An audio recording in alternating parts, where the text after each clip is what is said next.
नमस्कार, वर्षा in kitchen रेसिपीजमध्ये तुमचं मनापासून स्वागत आहे। तर घरच्या घरी वडापाव कशा बनवायचा आहे ते आपण पाहूया। तर सर्वात प्रथम इथे मी 1 किलो बटाटे घेतलेले आहे, त्याला कुकरमध्ये शिजवून घेतलेले आहे। त्यानंतर याचे साल काढून याचे मोठे मोठे काप करून घेतलेले आहे। तर अशा पद्धतीने आपण आता फोडणीसाठी हिरवी मिरची, लसूण आणि अद्रक हे सगळं मिक्सरमध्ये वाटून घेऊया। त्यानंतर एका कढईमध्ये 3 चमचे तेल गरम करून घ्यायचं आहे। त्यामध्ये 1 चमचा मोहरी घालून कढीपत्ता घालायची आहे। तर तेलामध्ये हे सर्व परतवून घेतल्यानंतर आपण यामध्ये जो मसाला रेडी केलेला आहे तो घालायचा आहे। हा मसाला आपण 2 ते 3 मिनिटं तेलामध्ये बारीक गॅसवरती छान परतवून घ्यायचा आहे। त्यानंतर यामध्ये आपण अर्धा चमचा हळद घालून तेही छान परतवून घ्यायचं आहे। तर 2 ते 3 मिनिटं आपण हळद पण तेलामध्ये परतवून घेऊया। त्यानंतर इथे आपण बटाट्याचे काप केलेले आहे ते यामध्ये घालायचे आहे।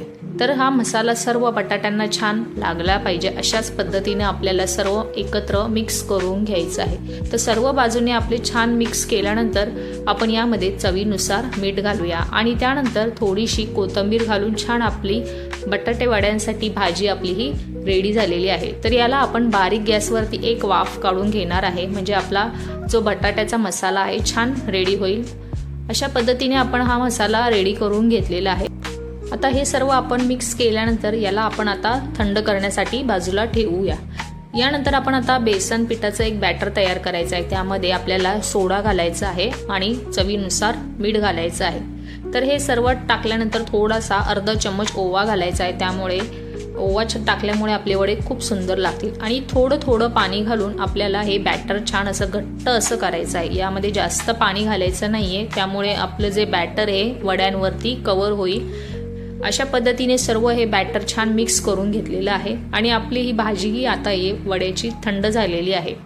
तर याचे आपण छोटे छोटे असे गोळे करून घ्यायचे आहे। तर ते गोल न करता असे चपटे करून घ्यायचे आहे, त्यामुळे आपला वडा खूप सुंदर खायला लागेल। तर या सर्व आता आपण मिश्रणाचं छान आता असे चपटे वडे करून घेणार आहोत। त्यानंतर इथे मी कढईमध्ये तेल तापायला ठेवलेलं आहे।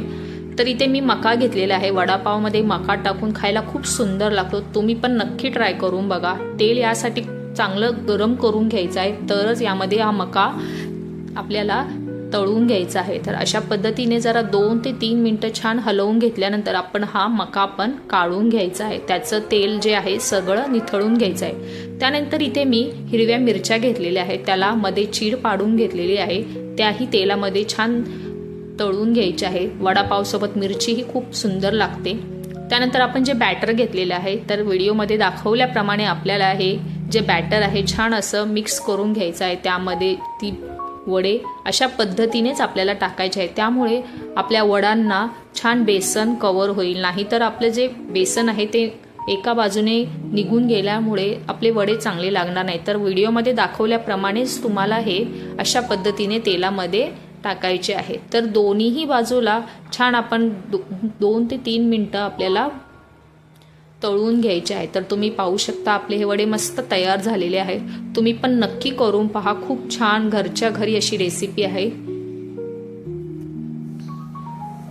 चला तर भेटूया आता आपण नेक्स्ट व्हिडिओमध्ये।